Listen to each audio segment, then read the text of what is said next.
in. For those of you who are joining us outside of North America, apologies for the time. I know that the user distribution of LawInsider is very much a global one, and we're going to try to do events like this at better hours, more accommodating hours in the future, to meet the needs of everyone. But if you're watching this as a recording, you'll listen to that too, because I know I got emails from a lot of folks in Asia and Australia and other parts of the world that said they would have to watch the recording because the timing wasn't going to work out today. It looks like we're just at about 200 attendees on, so I'm going to go ahead and jump in. Title of the webinar today is How to Draft Better Contracts Faster with LawInsider. The quick blocking and tackling, if you've not joined a webinar with me in the past, we're going to do a couple of polls. We'll do 3 to be precise. Those you'll see on the screen. If you're multitasking, I'd just ask that you'd come back when we do the polls, just for a second to participate. I'll show the results of the poll back with the group. You will be sent a recording and slides after the webinar today. If you have questions, I'm doing this webinar solo today, so I'll try my best to take a peek at those as I'm presenting. So if you hear me pause for a minute, it's me probably looking through the questions. And then if you have customer questions, so if you're a user of LawInsider, you're welcome to ask those questions here, but the best place to ask those is by emailing support@lawinsider.com. So with that, looks like we're just at about 210, 211. Wow, the number keeps going up. That's awesome. So for many of you, or I think all of you, because I think it was required, the question at the point of registration for today's webinar was, what's your primary resource for contract and clause search? And this was the breakdown result. 32% of you are using an internal database. 28% are using LawInsider. Makes sense. This was an invite only to LawInsider users. 25% are other. I would, as I'm going through this, would love, if you don't mind, can you all tell me what the other is? I'm sorry that I wish I had included more answer choices here, because 25% is a big population. So for those of you who have that available, let's see, Lexus, what else do we have? Yeah, for folks who can type in and let me know if you answered other for that question. CEB, that's great, thank you. SEC Edgar, that was one of the answer choices at the bottom, but only 2%. Intelligize, we actually excluded it because a few of you answered, but it was actually under 1%. So to be totally transparent, a few of you used that solution, but not enough to reach the threshold where we could fit it on the pie chart here. And then 13% of you don't conduct this type of research regularly. That's a big number too, especially to register for a webinar of this topic type. But again, I hope we can help you and give you some more information about what LawInsider is, how to use it. And then 14% of you practical law, which we know is a widely adopted. Let's see, I'm just looking at some of these other answers. Westlaw, web searches, Google. Okay, yeah, so that's a good one. Insurance company that's giving you Fast Case. I'm not sure if Fast Case really has what we have from a contract and clause perspective, but that's good to know. Someone put an attorney, so maybe you're accessing an attorney who's giving you clauses. ServiceNow. Okay, cool. So thank you for that feedback on the other. That was where we started. I am going to open up one poll before I dive into the substance, and that's where in the world do you work? So this is a personal question. This very curious who's on the webinar today, and I've given you very broad categories of North America, Latin America, Europe, Middle East, and Africa, and then Asian Pacific or APAC. Again, if you could just answer quickly. I know that this is going to skew towards North America because of the time that we're doing this. So if you're watching this as a recording, again, as I mentioned from the outset of the webinar, I promise that in the future we will do more of these at a better time. 75% of you answered, so I'm going to go ahead and close this out. I'll show the results with you quickly. Okay, 77% North America, 2% Latin America, 14%, 6%. So again, for the folks in particular in Europe and Middle East and Africa and Asia, we will do more of these at a better time. But thank you for joining us nonetheless at this odd hour. Okay, now let's jump back into this. Okay, what is LawInsider? So first of all, this is a business now that has a much larger reach than we are a business, right? So we are a bootstrap. We're not owned by Bloomberg or Westlaw or anyone else. We actually run this independently. We're headquartered split between Seattle and San Francisco. And I had the LawInsider Twitter account when I was a third-year law student. So the idea for building this is over 10 years in the making, but it's really evolved in the last few years into something that is used now by tens of thousands of attorneys and contract managers and procurement professionals and paralegals and legal translators and all types of folks that are in and around contracts on a daily basis. The sort of the synthesized sentence that we read often that we put on LinkedIn and elsewhere is that LawInsider is a subscription-based contract and clause database designed to help legal professionals discover, build, and negotiate contracts more efficiently. The reason why we ask at the point of registration about what you use as your primary research portal is that I think what's unique about LawInsider, especially because there's been so much centralization of other solutions. Sorry, we're having a little audio issue. Give me one second. Okay, let me see. Okay, sorry about that. It is that there's not a lot of standalone research products anymore. I think that there's been mass consolidation in the market. And so we're really proud of the fact that we get to build something, but we also appreciate that we're not a multi-billion-dollar business. And so in many respects, this is a journey that we are taking with you to try to build a better research portal in its current instance focused on contract and clause and commercial agreement creation. And so, in its form today, we are proud of it. But it's very much going to be improving and expanding and changing in the months to come, and we'll be talking a little bit about that today. But that's who we are and what we do. So someone said one CLE. Yeah, that's a good one too for search. That's actually when we were contemplating building this business many years ago. That one CLE was in existence back then, and we sort of had some early exposure to what they were building and found it fascinating. Okay, this is me. Excuse the obnoxiously large picture. My name is Preston Clark. I've mostly not practiced law. I used to be an in-house attorney. I was assistant general counsel at the University of Miami, had been in and around contracts for a long time in software, which is where I've spent the bulk of my career, and in legal tech in particular. The agenda for today is we're going to do we're going to take about 10 to 12 minutes to do an overview of LawInsider. Many of you are familiar with the platform already, but it's amazing. We get so many inquiries on a daily basis that suggest that we don't always do a great job of just making some basic awareness of what to do in and around the product. So we're going to just give a 101 tutorial. For many of you, that will be unnecessary, so I'll talk fast and move through it quickly. If you have questions as I'm going through it, happy to address those. We're going to talk about sort of what we consider a better, faster framework.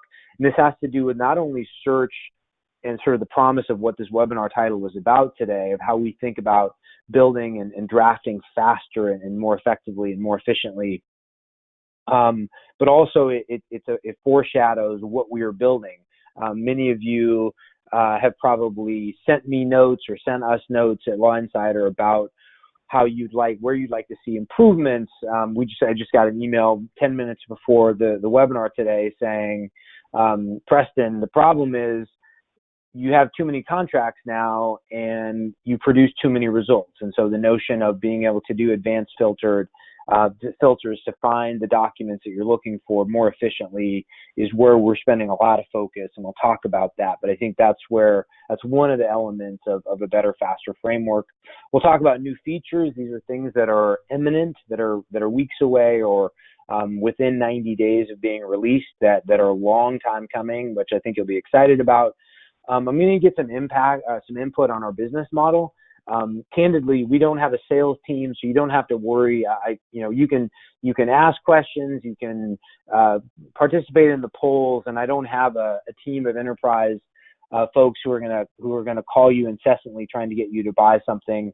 The only way you can buy from us is on the website. So we are going to ask you though about our business model, because I think we are still in the infancy, or in the first chapter of our evolution, and we're trying to figure out how to meet the needs of all of you better, ultimately, so we can support our families and build a great business, but also so that we can build a better product, because we know we have a long way to go. And if the financial model or the business model doesn't work, then it precludes us from being able to invest back in the business. So we're going to ask you some very direct questions about what you think would be a better or improved or ideal business model for you personally, based on where you work, how you work, etc. And then we'll just open the floor a bit on how we can support you. Again, this is a small business in many respects. I'd like to think we punch well above our weight class because of how many tens of thousands, in fact hundreds of thousands of users that we reach, primarily attorneys and legal professionals. And so I think we have a big responsibility to try to understand how we can support you better than we are today. Okay, we're right here at 258 people on the webinar. I really appreciate you all taking time out of your busy summer. Let's dive in. I am going to share my screen now, and here are the things that we're going to talk about. We're going to talk about, these are just sort of basics, as I said when I talked about the agenda. We're going to cover the basics, managing your account. We're going to talk about the different user versus subscriber. Again, this isn't a sales pitch on our side.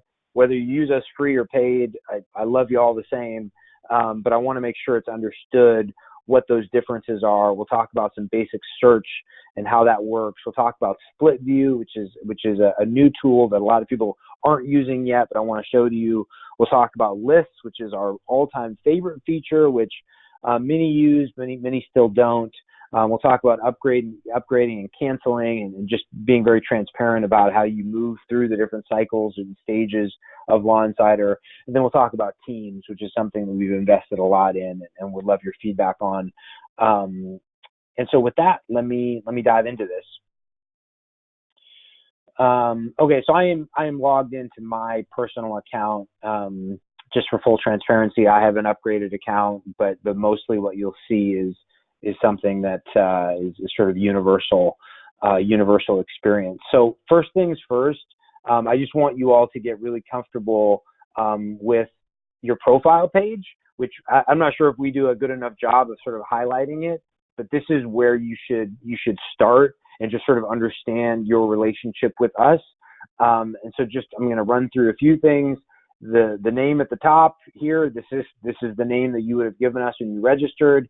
Manage account. So many of you come to us and register with your personal email address, and then you move to a law firm, and maybe you get connected to a corporate account with LawInsider, or you just need to switch email addresses. Maybe you started with a work email and you've left the firm and now you're somewhere else.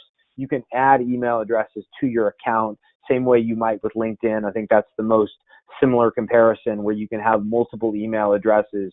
We'll ask you for a primary, but you can very simply add email addresses here and exist within multiple accounts for a single user if that's a desired experience.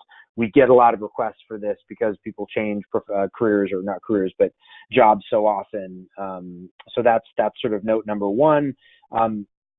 If you are a paying subscriber and you want to cancel, generally, I think we're very transparent at how easy it is to cancel, but every so often I get a not so nice inbound email from someone who's claiming that we're trying to hide how easy it is to cancel. We are not. Like, literally, that's a one-click cancel button right there. If you want to upgrade to Teams, this is something we'll talk more about, but this is the ability to effectively add team members to an account. So if you're a law librarian, or if you're someone who at a firm who wants to see other team members, and certainly there's price considerations that are nice. Remove account, change password, I think is all pretty intuitive. But also on here, what I want to just take a minute to talk about is lists. And this is something that I'm going to do a quick demo of in a second. But the history of search is something that's really important to us. And so for many of you, you may find us through Google and then stay for a while and then leave. And we get phone calls and we get emails that said, hey, I found the document I was looking for, or I started a search and now I can't get back there. And while we're in the process of improving search, sometimes you literally can't find the contract or the clauses that you set out for. And so we're going to talk about how you create lists and how you create a record that's a bit of a repository inside of LawInsider, but where that lives also is in your profile page. So if you just see the top nav bar, the second nav bar here, it's under lists adjacent to profile.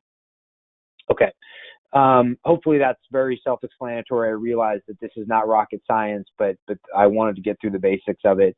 The difference between paid and not paid, or sort of free, is you don't get ads. So many of you who have free accounts, the majority of you actually have free accounts. So this was an event that was initially targeting non-customers or non-subscribers, but we saw ultimately a number of subscribers found their way to it as well, which is cool. But you'll see that it's an ad-free experience. So as you click through and discover documents, or you're conducting searches within documents or clauses, you'll just see that it's ad-free. And so that's, of course, a big part of it. And then many of you, no doubt, are here specifically to access documents. And so the download functionality, you get unlimited downloads, PDF, DocX, HTML, Google Docs, whatever format you need. And then that extends to copying and pasting as well. We do have some limitations on copying, which you all may have triggered at some point if you have free accounts. So all of that is unlimited. We do have a daily search limit that caps some bulk utilization, because we try to prevent bulk scraping of the website, but other than that, it is unlimited. So, okay, let's move on. There's a couple more things that I want to show you in this basic intro. One of the, I think, best features and most popular features relates to clause search. So I know many of you have discovered us and have used us for finding and discovering clauses, which is awesome. And I just want to show you a couple of experiences, or a couple user experiences that you may not be using yet that I hope you will in the future. So as you discover different clauses and as you were searching for different clauses, certainly one of the most powerful aspects of what we do is we create this bulk filter. In this case, I'm searching for termination clauses, the ability to see the most commonly used termination clauses spread across literally thousands or tens of thousands of agreements. And what's great about that is that you can drill down and you can see. So if I want to take this example, I can look and see all 800 agreements that share this exact termination clause. I see that BlackRock's using it, and Ecolab, and then I can see that Home Depot is essentially using this same clause with just a few red line variations. So because we're able to work in this very macro data world, you can, as you're searching for clauses, this is a really great mechanism to get a sense of who's using what and what variation of the most commonly used clauses. However, one of the challenges in this was that there wasn't an ability to filter through these and see the source documents And so for many of you, what you love about LawInsider, what you like about LawInsider, is that it's really great for searching for clauses. But the problem is you need to know, you need to be able to attribute. You need attribution. You need to know where this came from for context. And we make that, or we've historically made that rather tedious. And so what you can do now is you can open split view. It's right here within clause search. It's a little button right there. We should probably put that in bright green for now so it stands out a little bit more. But you switch to that view, and now you're able to look at these different samples. So I can say, okay, this is a termination agreement. I like this one. It appears 800 different agreements, and I'm going to look at sample one, and I'm going to see now that this is sourced from, BlackRock Inc., this specific document, December 2nd, 2009. So this is a way that you can compare your clauses and your documents more efficiently with a split screen environment. This is not rocket science stuff, but it was a tool that we got a lot of requests for because it was just a little bit too tedious the way it was before. I recommend that you, for just a couple of quick tips while we're on this page, from a copy perspective, it's really easy to just use the copy button. That's what it is here. That will only copy this clause. So it just highlights it. It's already on your clipboard. But it's also, if you see down here, save in clipboard, it's also in your list. So we talked about the list. If I click on that, it takes me back to where all of my clipboard copies are. And that's just that's a fast way to move through document search very quickly and to be able to come back to these clauses as you're finding them later. But we're going to talk more about list creation in just a second. You can also save it, which is what we'll talk about in just a moment, because this is the full clipboard functionality. Okay. Now let's talk about lists. So another really fast way to store searches, to save searches, is through the creation of lists. As I mentioned, in the account setting in the top right, that's where we recommend that you go in to pull your past work, and that's here. But I have the ability to create new lists as I go through. And so let me just show you quickly today what that looks like.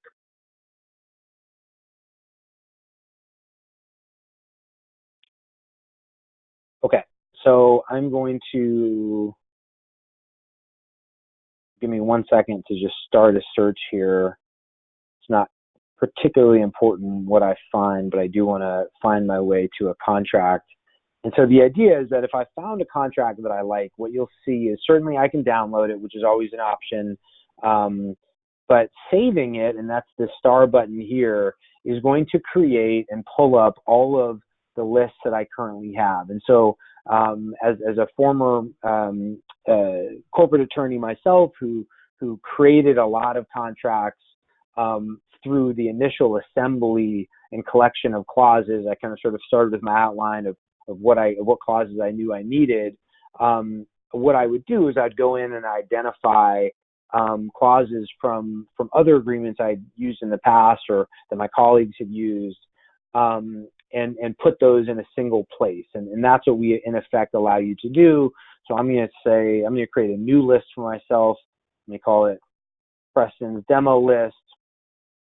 I create that, and it's already been added to my list. And so if I go to a different document, and just going to pull up another contract here, and I want to save this one, it's going to immediately remember that I created a new list, Preston's demo list. I click on that, and I'll always get the indication at the bottom confirming that it has been added. So that's another feature that I highly recommend using. It's a great way to track your work and to compile research within LawInsider. I think that the last thing that I'll mention is we're having more conversations than we've had before from corporate teams. So you may not be in big law, you may not be a part of a procurement office for a large Fortune 500, but if it comes to the place where you'd either like better pricing because, corporate team accounts enable you to do that, or if you'd like the ability to collaborate with your team, there's information on this on our pricing page, so that's also in the nav bar. But effectively, you can upgrade to team. You get a reduced price on your account, but it also enables you to have anywhere from 2 to 100 users within a team. So why is that important? Well, it's relevant because the ability to share, and I'm going to jump to lists for a second in my account. The ability to share and collaborate is a nice feature, and you can certainly share and collaborate outside of LawInsider, but being able to do that by inviting team members directly from lists. So now I've just created a new demo account, or a new list, a new Preston demo list, and I can invite people to collaborate and edit with me simply by typing in their name and their email and giving them edit rights. So again, to the extent that collaboration and better pricing is of interest, I'd recommend you take a look at the pricing page and learning a bit more about team accounts. Okay, so now getting to the good stuff. Thanks for being patient. I know many of you may have known all of that already. Hopefully some of that was worthwhile. Okay. I want to talk about what we refer to as a better, faster framework. So the impetus of our business is to enable attorneys, paralegals, contract managers to create commercial agreements faster, better agreements, to be clear, not just faster, right? And we know that, we know what our North Star is as a business. We know in great part because many of you tell us, which we greatly appreciate, of what we need to do better, because we know we still will always have a long way to go, right? We always want to get better at what we're doing.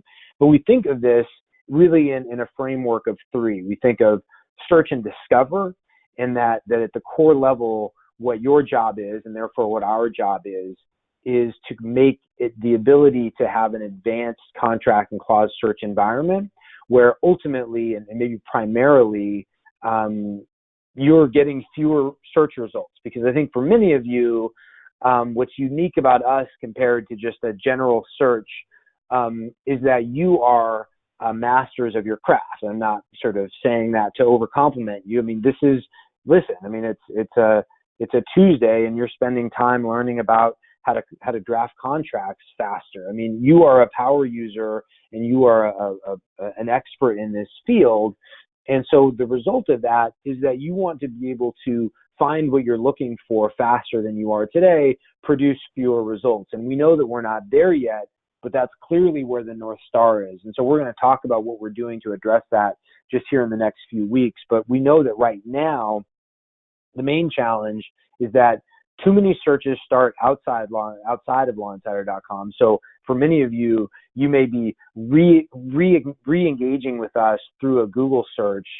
We happen to rank very well in organic search with Google. And so you may find yourself back on our website having started the search somewhere else because Google has a great search algorithm, better than ours, certainly better than just about everyone's.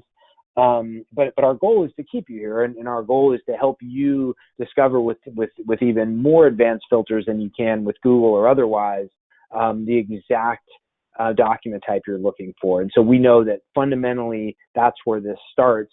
We think that the part 2 of that is creating a better experience to organize and track the documents. And why we know that to be so important is that as we create a better search experience for you, it means that there's better and more targeted output, meaning you found what you're looking for. And in some instances, maybe we're overcomplicating it. It's as simple as you found the one clause you need, and we'll see in a month when you need us again. But for many of you, it's more than that. It's more than just a single sentence or paragraph, but that the search will continue with us. And so creating better systems for you to organize your agreements, collaborate within LawInsider, and certainly track. We know that, again, we get we wish more people used us from a list perspective, but we know a lot of you are dissatisfied with how we track history, and that we don't track history candidly, so that you're not able to go back in and see what you did the previous hour, whether or not it was some of the best searching you wanted or not. We know that we have some room to catch up there, and we're going to be talking about that. And then I think finally, and the piece that's in our framework is the ability to share and save. We think that collaboration is really important for what we're trying to accomplish with teams, and our ambition is to be able to serve teams. I know some of you are solo practitioners and you don't think in that way, and that's fine too. But for many of you, the drafting process internally has review cycles, and we want to make that easier. And we also, a huge percentage of you, as we indicated from the outset via survey, use an internal database as your primary research portal, which is great, but that's what we aspire to be as well. So we want our saving and our list functionality to be such that you literally think of us as your internal database because of the way you've organized it. So you know that you have all of your saved employment agreements, and you have all of your saved pricing clauses or executive compensation clauses or whatever it may be. And then we think that over time, the better we are at organizing the searches that have been good to you and that have helped you produce commercial agreements, the more you will lean on us, not just for new searches, but for old searches or for rehashed searches as well. So that's sort of the baseline of what we think we need to deliver on. And we know that in some ways we're there, which is great. But in some ways we still have a long way to go. So what I'm going to talk about now for a few minutes are the new features. And this is where, if you've sort of zoned out a bit, I'd like your feedback. So I'm going to talk about these new features. These will be obvious features. I think some of them will be like, thanks, Preston, where was this 6 months ago? We're working fast here, but would appreciate if you have questions or comments about these as we're going through it. That would be really valuable. Someone asked a question as I'm just going in here. I really like LawInsider because of the taxonomy is functional, not only topical. And I think what that means is that you have the ability to drill down in more nuanced ways than just document type. But feel free, Albert. I appreciate that comment and appreciate the feedback. But if would love to know a little bit, if you could expand on that, that would be awesome. Okay, ta-da! The most important feature, the one that we've been working on the longest, the one that we get the most requests for, is advanced search. So what we know to be true is that how you all are using the site today is simply producing too many results. And so how the world learns about LawInsider is through Google. That's how we get 98% of our users. You stumble on our website, you say, gosh, this is interesting. I found what I was looking for. Now let me see if I can stay and find other things I'm looking for. And you are spending too much time sorting through the 4.5 million contracts, I think we're up to now in our database, and not enough time getting to exactly what you need. And so the advanced search enables you to do that. And I think that to quickly summarize it, it enables you to filter a certain document type by terms, exact phrases. You can exclude terms. You can input metadata, which we'll talk about in future events, which is sort of the superpower user version, which is coming next or coming later at the end of this year. And then more of sort of a Boolean type environment where you can put in exact match words and or and exclude. So just everything that you would expect, and quite frankly, you're probably used to from other more advanced search engines that are powered by the duopoly that we all get to use across the legal profession, both in the U.S. and beyond. So I think that these things will be obvious, but advanced search is about 8 weeks away. And so stay tuned. You will get an email when it's there, but this is something that we're really excited about. Question that came in from Maria: how do these clauses pertain to Canadian law? So I'll take a minute Maria, thanks for that question. The vision for LawInsider in terms of where we're going is we're not looking to compete with all things legal research, but we are looking to create a larger contract and clause database. And one way we're doing that is expanding beyond Edgar and SEC documents. Another way we're doing that by expanding beyond, I mean looking for other publicly available contracts from state and local governments in the U.S. And so looking to build a bigger English U.S. footprint, but also expanding into other English-speaking countries, Canada included, but also adding languages. And so I know many of you who may be watching this as a recording are in Latin America and in Asia and in Africa. And so we are looking to expand this linguistically as well so we can serve more markets. We think that the algorithms we're building and that the search functionality we're building is powerful in its form, and we want to be able to serve larger audiences with that. So Maria, more languages coming. Okay.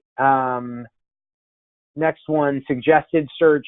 So similar, this is in many ways a sort of a condensed version of advanced search, but the nav bar, which is the place we want most people to start with LawInsider. So when you come to our website or come back to our website, we hope that more searches start in the nav bar, in the search bar, than they do. We want the number to increase. And a lot of you are using the categories. So you'll go to clauses or you'll go to documents and you'll scroll down until you find the clause, the compensation clause or whatever it may be, which is great, but we want it to be more intuitive.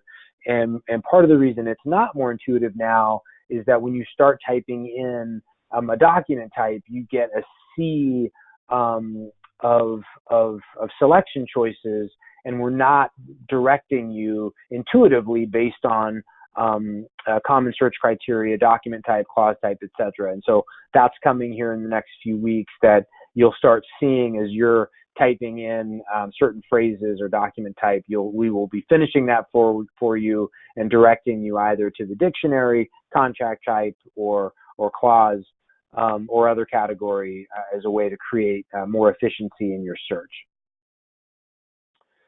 History. Okay, this is one that hopefully some of you will be really excited about. Right now, the only way to save your search with LawInsider is by adding it to a list or through the clipboard, which we showed a few minutes ago, and that is going to change. And so in the coming weeks, you will be able to you will start seeing your search results come up in the search bar.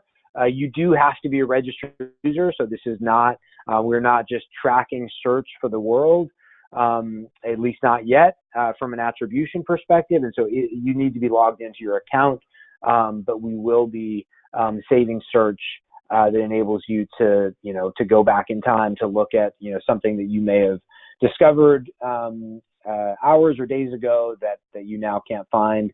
It should be more easy to discover. Okay, another one that I think this in fact may be the most important one, depending on where you sit on this, but I think in particular clause search is and has been problematic. So most people use us for our clauses. We have an amazing repository. We allow for comparison. We allow for the split screen view, so you can drill down and see where common clauses are being used and what types of documents and which contracts specifically. So we're really proud of that. But we make it really hard to do, say, I want to find employment agreements that have compensation clauses. Now you say maybe they all do, but the point is you can't filter that today. You can't only filter by employment agreements that have compensation clauses within them. And similarly, you can't do the opposite. You can't just look at a bunch of clauses that are only pulled from employment agreements. And so what that does is it really limits the most powerful aspect of our database, because you can't drill down in very specific terms to see how specific clauses are being used in the right places. Because again, I know that for many of you, you use LawInsider to serve, you know, your corporate customers in a way that you might not be able to, at least not as efficiently, without something like LawInsider. And so what you're using us for is this very advanced template tool whereby you're going to assess and determine in what circumstances a certain indemnification clause ought to be used, you know, for, you know, a pharmaceutical company that is trying to license something, you know, whatever it may be. And so I think that we understand that for the power users, we may be saving you literally hours from a search experience perspective through this type of filtering capability. So this is coming soon. Again, similar to the other ones, stay tuned for that announcement. Okay. We're going to talk for a couple of minutes about our business model. Again, this is not, you know, upgrade with us or don't upgrade. You know, I don't get paid any differently. We do want more people to subscribe, because that's ultimately what enables us to reinvest in the product. I think that we've gotten this partially right, but I know that there's lots of people who wish that we priced differently. Now, I realize that many of you would just wish we were free, and I wish that we could do that. But we need to find a way to create a pricing model that aligns to your use model. So bear with me on this, because this is really, really important to me. So we're going to open a poll now, and I'm going to walk you through what we're asking, because it's not, so let me show this to you, but don't answer it yet. So give me 45 seconds to walk you through the answer choices, and then please participate. Okay, so here we go. Okay, so what we're trying to assess is based on how you use LawInsider, or how you may use LawInsider in the future. What are the commercial terms or the commercial structure that best aligns to that? And this, again, this isn't just about, you know, how we grow as a business or how we make the most money. It's really about, like, Netflix works for me, right? $10 a month or whatever, $11 a month. You know, I probably watch, you know, 10 hours a month of Netflix, and that more than justifies the price for me. And so if they told me that I had to buy annually, I'd be like, I don't know. Like, I don't think I need to. I think the monthly is just fine. So for us, what we're trying to accomplish is understand not necessarily the price point. So if you're saying I don't agree with $300, that's fine. But I wanted to give relativity to these so that you understand at the top, we could only do annual subscriptions, and then that would be a certain price point. It would give you unlimited access for the year. Or you could do monthly, which would be at an interval higher price point than annual, but would give you the ability to stop and start on a monthly basis. And I could see that if you had intense projects that lasted for short periods of time, you know, maybe 2 or 3 weeks, that would make sense. Option 3, daily, this is where I think you're just power user coming in. It would be at a price point that was close enough to monthly that we can sort of sustain a business, but very much on a power use basis, where you come in, activate it for 24 hours, and then you may not come back for 3 months or 6 months because, you know, your perspective on this is that, you know, it's not a recurring need, but when it is a need, it's a very concentrated one. And then last, per download, and again, the relational value of a daily one for $20 or per download $5. Now, at some point, what that really is signaling is you're like, hey, Preston, our use case is we just need a document. And we come in and you're like, hey, a monthly subscription. And you're like, I'm not going to use this 18 days from now. I am going to, and I'm in very severe need of a single document that I've identified on your database or on your website. And so would love everyone's feedback and also your comments. So if you have sort of sort of a unique perspective on a different model, I'm very open to it. And And I don't know, again, because I think we're a small business, we're probably more transparent than, certainly Thomson doesn't speak to you this way, and I realize that. But, we're trying to figure out the best way to serve all of you. And we have a lot of new features coming, and we still have a long way to go. But I think the business model for us matters a lot. So I'm going to share this back out with all of you. 42% of you voted. I really appreciate that. So let's take a look at where this played out.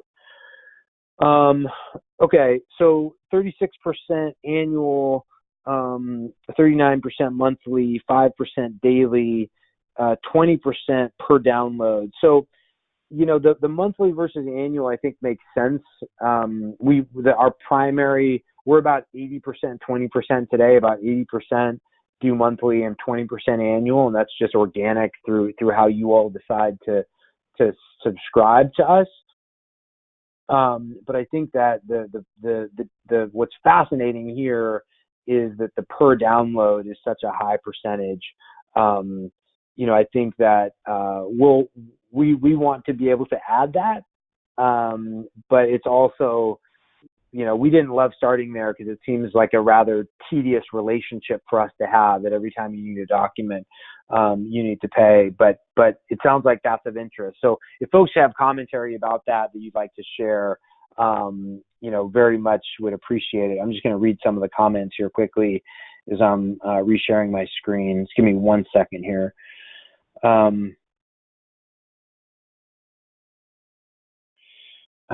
Someone asked about AI. John, let me get to that question in 1 second.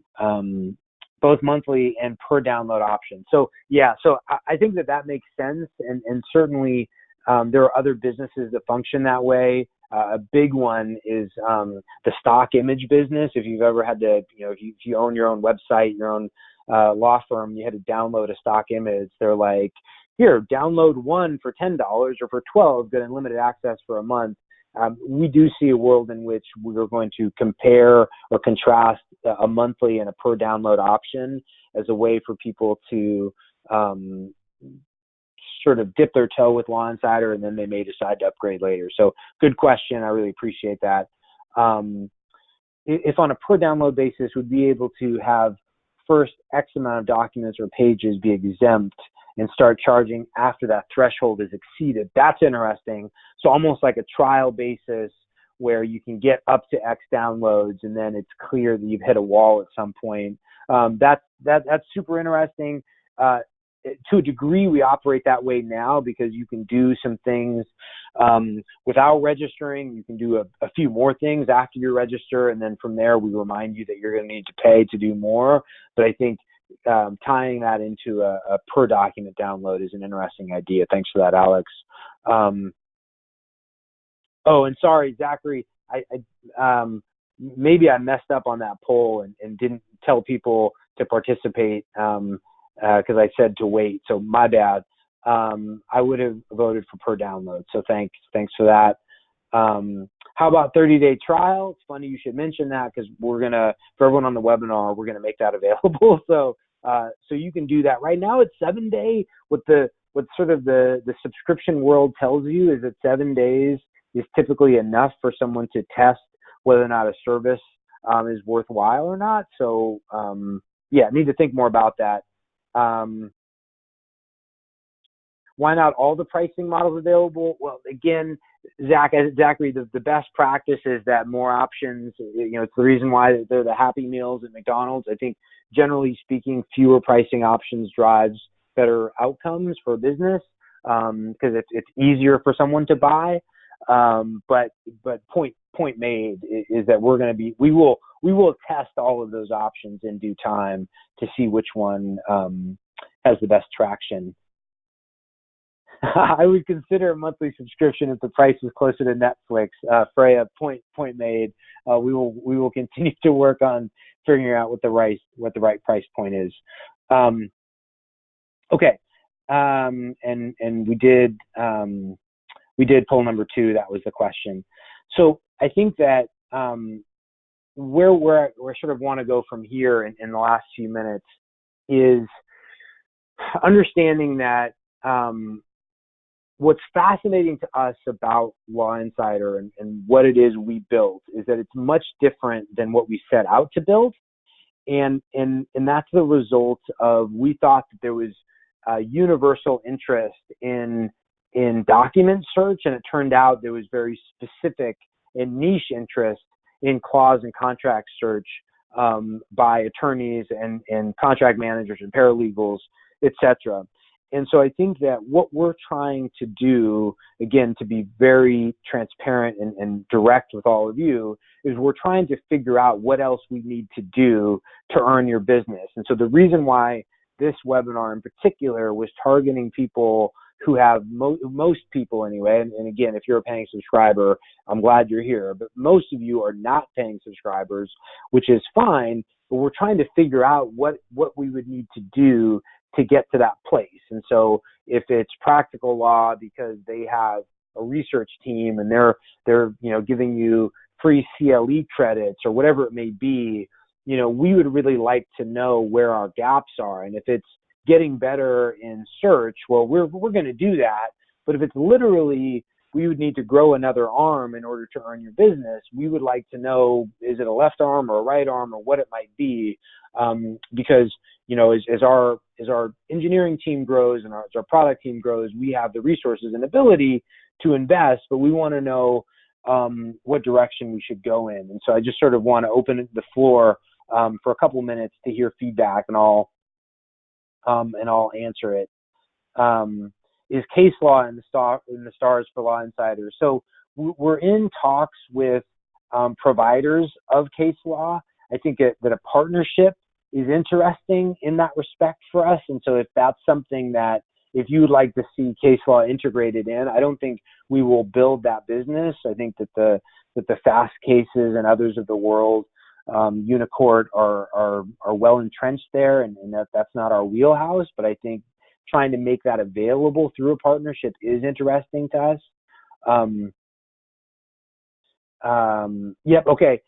Specific instances, creating clause libraries with my own contract documents. So yes. So Julie, this is something that we've talked about, that, we're sort of looking for partners and for all of you to push us in this direction. We have lots of interest in doing it.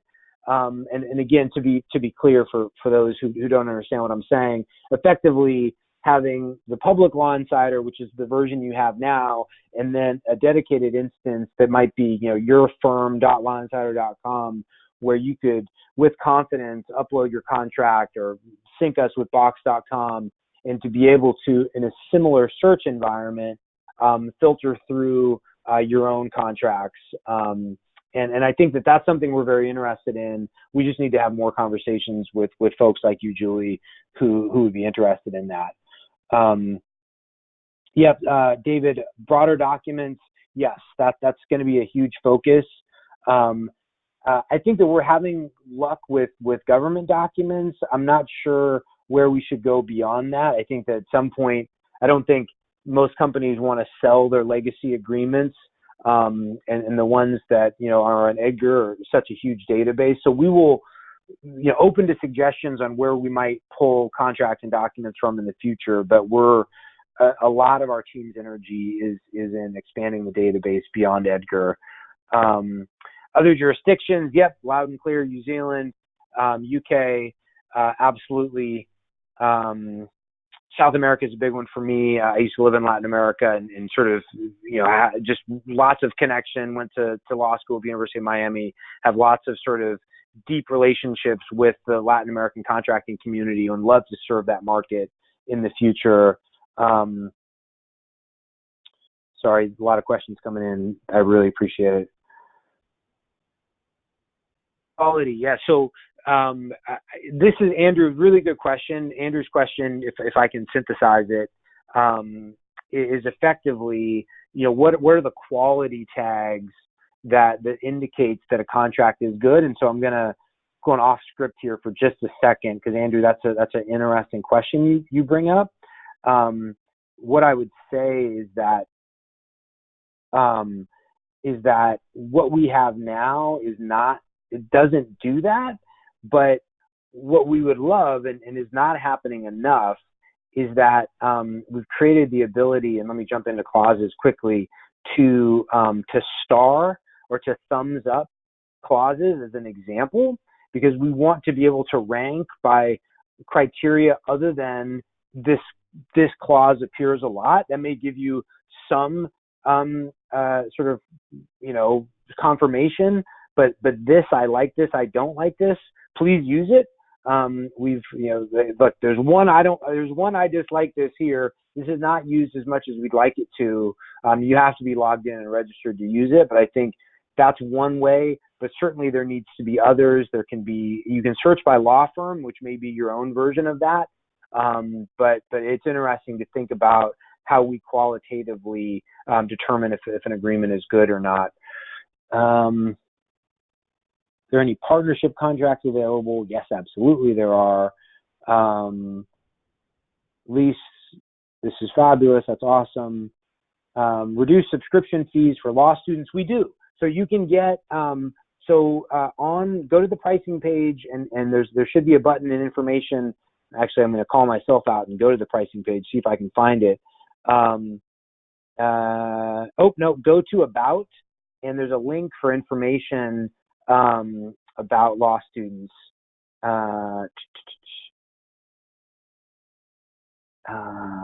Yep. Student or teacher discounts, complete this short form. So we offer very steep discounts for law students, and more law schools are incorporating this into their training. Privacy policies are there. Yep, go to the About page, and privacy policies, terms of service. If you mean adding privacy policies to the database, some are there, but that's interesting too. Caribbean, we're working on it. And okay, so the last thing I'm going to do is before we jump, and thank you so much for spending an hour with me today, is we're going to do one last poll that tells me how else we can help you. And so with that in mind, bear with me. You don't have to wait for this one, but effectively, here are your options. You can always email me. I'm at preston@LawInsider.com. If you like a 30-day free trial, just click that and I'll send you one. 7-day trials are available now, but this will be longer. So if you like 30-day trial, click on that and I'll let you know. If you like the corporate team account information, so, if you work at either a large law firm or a small law firm or a corporation, we have really, really great pricing discounts as soon as you get to 2. So, our goal, again, is to create more team environments around LawInsider. So we give you lots of cost incentives to do that. If you'd like a one-on-one or group demo that goes much more in depth than what I did today, you can select that option. So I'll leave this open for just a couple minutes here. Let's see. Support questions. If you have technical issues, the best way to reach us is support@lawinsider.com. You can always contact us at sales@lawinsider.com if you have pricing questions or partnership questions. My email address is preston@lawinsider.com.